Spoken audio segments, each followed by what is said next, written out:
மக்கள் சப்போர்ட்ன்றது வந்து அவ்வளோ கிடைக்கிறது வந்து ரொம்ப கஷ்டம். அவங்களுக்கு மனசா தொட்டிருந்தா மட்டும் தான் கிடைக்கும் அப்படின்னு சொல்லுவாங்க எல்லாருமே.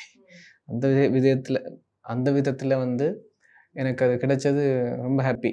ஆ விடாமுயற்சின்றத விட அ அது மேல ஆசைப்பட்டது நான் கடுமையா. ம். அ ஆசைப்பட்டது நடக்கணும்.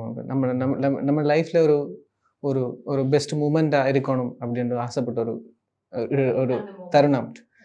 இப்ப இதில வந்து இவ்வளவு கஷ்டப்பட்டு ஜெயிச்சது வந்து வாழ்க்கையில மறக்க முடியாது எனக்கு. ம். ம்.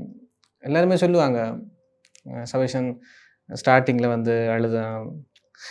அதுக்கப்புறம் வந்து இப்டி இப்டி பாடி வந்து இப்ப ஜெயிச்சுட்டான். அவனோட விடாமுயற்சி வந்து எல்லாருக்குமே ஒரு ஒரு அது விஜய் விஜய் பிரகாஷ் சார் சொல்லுவாரு. ம். சபேஷன் இன்னைக்கு ஒரு மோட்டிவேஷன் எல்லாருக்குமே அப்படின்னு. சார் என்ன சார் நானா அப்படி அ, அ, இல்லடா அ. நீ ஏற்கனவே ஒரு ஆடிஷன் வந்தது. வந்து நீ செலக்ட் ஆகாம திருப்பி போய் அடுத்த வருஷம் அத ட்ரை பண்ணி இவ்வளவு தூரம் வந்ததே ஒரு பெரிய விஷயம்டா அப்படின்னு சொல்லுவாரு. அப்ப நான் கேட்டுட்டு, "oh sir thank you sir, thank you sir."